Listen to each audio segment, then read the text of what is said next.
मैं तुम्हें अपने पूर्व चरित्र को बताता हूं। देवर्षि नारद जी कहते हैं ये पिछले कल्प की बात है, युग की नहीं, कल्प की बात है। मुझे तीनों काल का ज्ञान है। मैं वेदवादी ब्राह्मणों की एक दासी का लड़का था।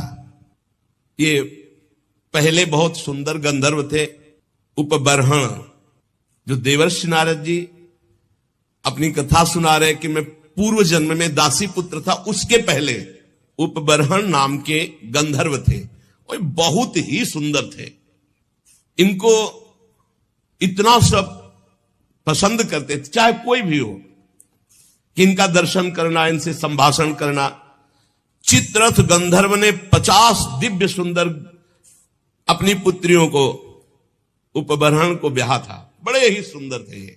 एक बार ब्रह्मा जी ने भी इनको अपनी सभा में गाने के लिए बुलाया, उपबर्हण को, भगवान का यश गाने के लिए। अब ये उस सभा में तो गए, बहुत रूपवान थे, जो देखे लुभायमान हो जाए।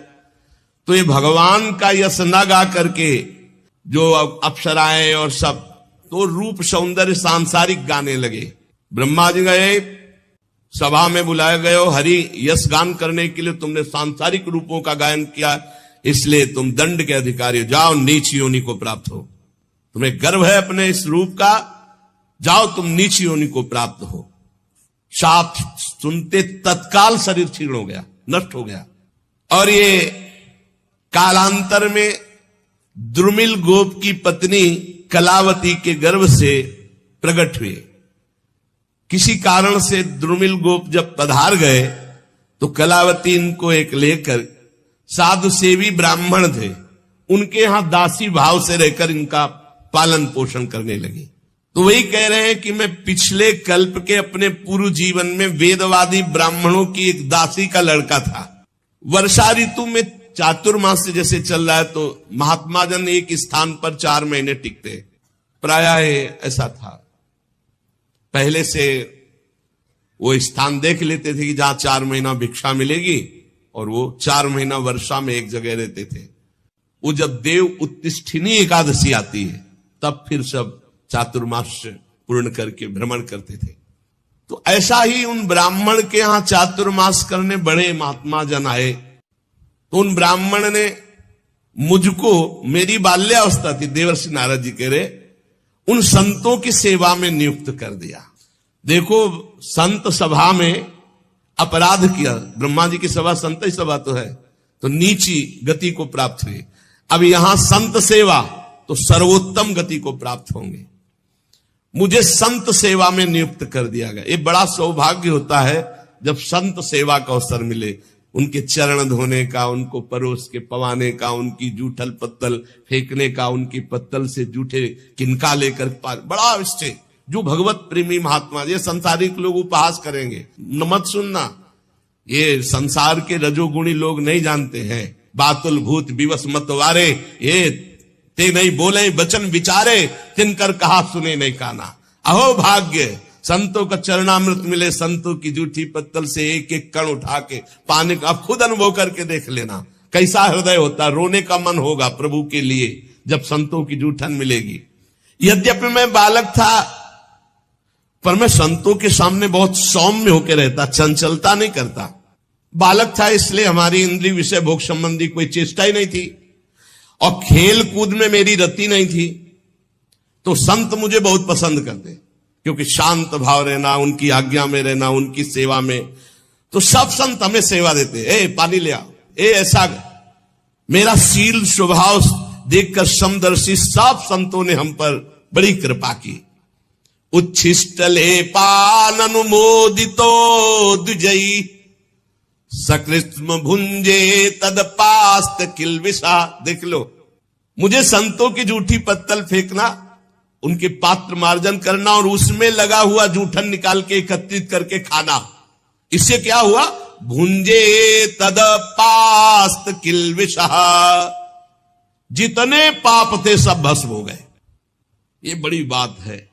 सब जनों को यही समझाते, जबरदस्ती आ गए, चलो संत सेवा में, चलो संत सेवा करो, चाहे आपको दोना पत्तल फेंक, कुछ भी करो। संत आ रहे हैं, आप इत्र छिड़को। संत आए, उनके चरण धो, एक रुमाल से पोछो, एक उनकी आरती करो, एक चंदन लगाओ, बैठा लो, भगवान की तरह उनको पवाओ, और जब पाके चले तो उससे जूठन उठाओ, एक एक किनका उठाकर एकत्रित करके पाओ। तो कह रहे सत्कृष्ण भुंजे तदपास्त किलविषहा, सारे पाप भस्म हो गए। जो बर्तनों में पात्र में लगी हुई जूठन होती उसको एकत्रित कर लेता और एकांत में उसे पाता तो भगवान के लिए रोना आता, हृदय से सारे पाप नष्ट हो गए। अब तो रोज यही सौभाग्य मिलता चातुर्मास्य भर संतों की कथा सुनना, बैठकर उनकी जूठन पाला, उनकी सेवा करना। तो मेरी भगवान श्री हरि में अपार रुचि हो गई, रुचि, पूरा जीवन व्यतीत हो जाता है। उद्देश्य श्री भगवान भले हो लेकिन रुचि भोग रहती है, रुचि संसार रहती है, रुचि भगवान में हो गई। ये संतों का जूठन, संतों के वचनामृत श्रवण का। प्यारे व्यास जी, संतों के संग में जब भगवान की लीला कथा होती तो मैं एकाग्रता पूर्वक सुनता और रोता, क्योंकि हृदय पवित्र हो रहा है। मेरी भगवान में अपार प्रीति होने लगी, भगवान में रुचि, महात्माओं की सेवा से मेरी बुद्धि भगवान में अचल हो गई। ये बहुत बड़ी बात, बुद्धि का भगवान में अचल हो जाना।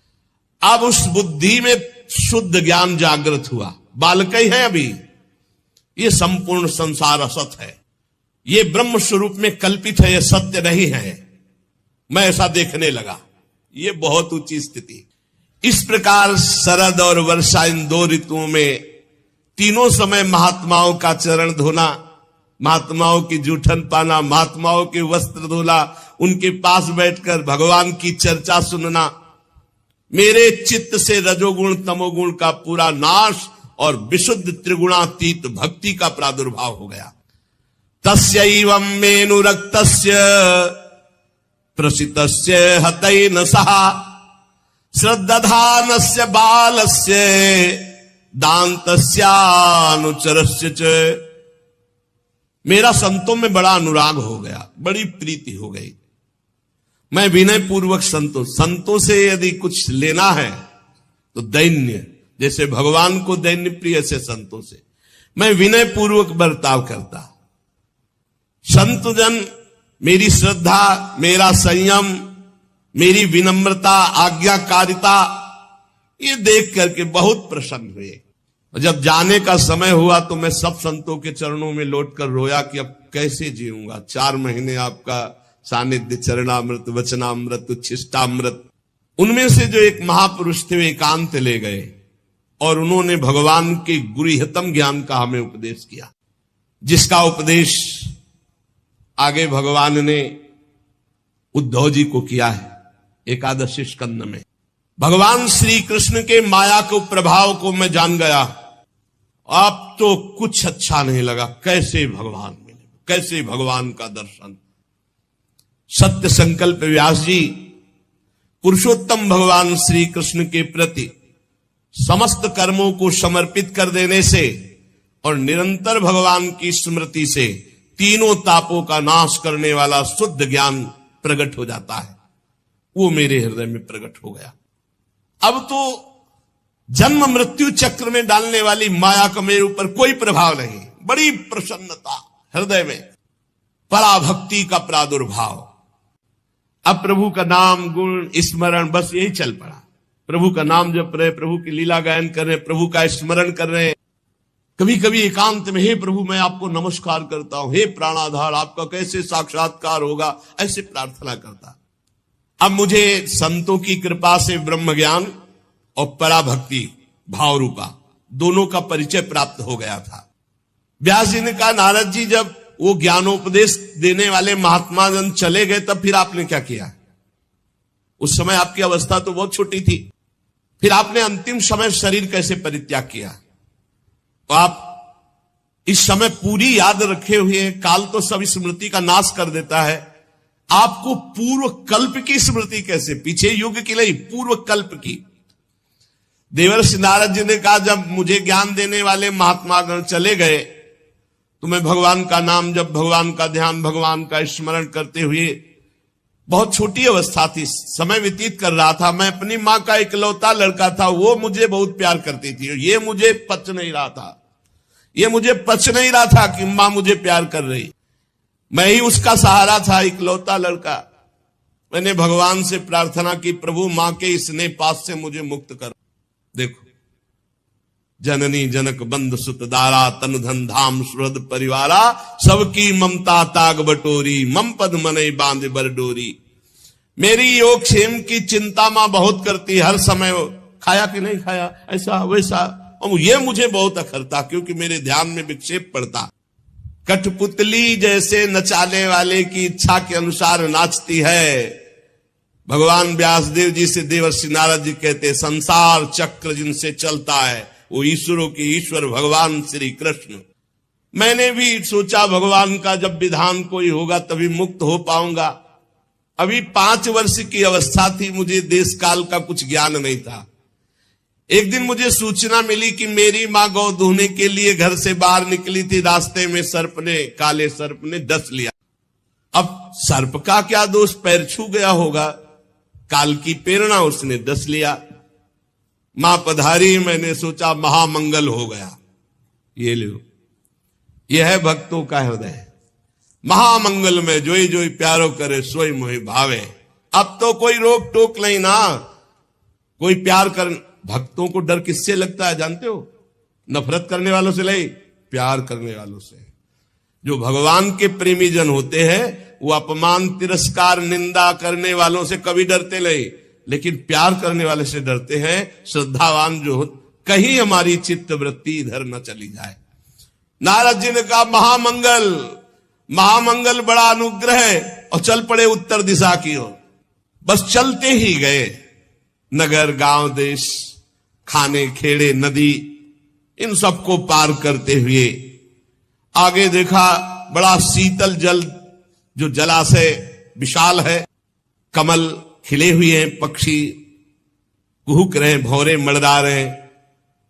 बालक 5 वर्ष का अकेला ही इतना लंबा मार्ग तय करके, नरकट बांस सेठा कुश कीचक ऐसे जंगल में, वहां सांप उल्लू सियार भयंकर जीवों का घर, पर मुझे भय नहीं लगा, क्योंकि मैंने जान लिया था कि वही होगा जो श्री कृष्ण रचे।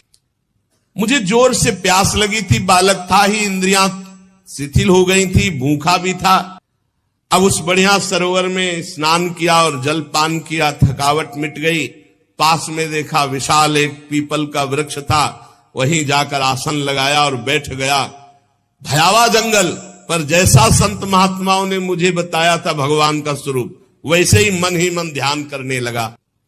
एकांत भक्ति भाव वशीकृत चित्त द्वारा जे भी आर्त भाव से भगवान को पुकारा, मेरे नेत्रों में आंसू, शरीर में रोमांच, और भाव में भगवान प्रकट हो गए। भगवान व्यास जी उस समय मुझे कैसे तुम्हें बतावे जो आनंद प्रकट हुआ भगवान के प्रकट होने पर। रोम रोम पुलकित हो गया, हृदय शीतल शांत हो गया, आनंद की बाढ़ आ गई, और मुझे तनिक भी ध्यान नहीं रहा मैं कौन हूं, कहां हूं, कैसा। भगवान का ऐसा सुंदर रूप, मेरा मन लुभायमान हो गया। बस अभी आनंद ले ही रहा था कि सहसा रूप अंतर ध्यान हो गया। अब तो आसन से उठ खड़ा हुआ, विकल हो गया, चिल्ला चिल्ला कर रोने लगा। बहुत बार आसन लगाया, ध्यान धरने की चेष्टा की, पर वो रूप नहीं आया। बार बार विकल होकर भगवान को पुकारा, इस रूप के बिना मैं जी नहीं सकता। अतृप्त हो गया, अशांति बढ़ गई, कैसे प्रभु का रूप अब दोबारा देखे। वन में भटकने लगा तो आकाशवाणी हुई, खेद है इस जन्म में तुम दोबारा दर्शन नहीं कर। अध कचरे योगी को मेरा दर्शन असंभव। ये मैंने तुम्हारा चित्त लुभायमान करने के लिए अपनी तरफ से दर्शन दिया है। ऐ निष्पाप बालक, तुम बस इसी रूप का ध्यान करते हुए निरंतर मेरा नाम जप कर और शरीर की आयु पूरी होने का इंतजार कर। अब तुझे कोई वासना नहीं फंसा पाएगी। अल्पकाल में संत सेवा से तुम्हारी चित्तवृत्ति परम पवित्र हो गई, इसीलिए संत सेवा से प्रभावित होकर मैंने तुम्हें दर्शन दिया, ये तुम्हें लुभायमान करने के लिए। अब तुम्हारा यह शरीर जब छूटेगा तो तुम मेरे दिव्य पार्षद देवर्षि नारद के रूप में जन्मोगे, प्रकट होगे। ये भगवान ने कहा। तुम्हारा दृढ़ निश्चय कभी नहीं टूटेगा। सृष्टि का प्रलय हो जाने पर भी तुम्हें एक एक बात की स्मृति रहेगी। मैं हर समय तुम्हें देख रहा हूं, तुम निश्चिंत रहना, बस मेरे ध्यान में, मेरे भजन में शरीर छोड़ो और आओ, मैं दिव्य पार्षद रूप तुम्हें प्रदान करूंगा। मैंने आकाशवाणी जिस दिशा से हुई थी झुककर प्रणाम किया। बस लज्जा संकोच छोड़कर भगवान के नाम का कीर्तन करता हुआ समय व्यतीत करता। कब शरीर छूट, स्पृहा, मद, मत्सर ये सब नष्ट हो चुके थे। अब तो काल की प्रतीक्षा करता हुआ केवल विचरण करता। भगवान की कृपा से मेरा हृदय कृष्ण प्रेम से भर गया। जैसे बिजली कौंधती है, ऐसे अचानक मृत्यु आई और मेरे शरीर को नष्ट कर दिया।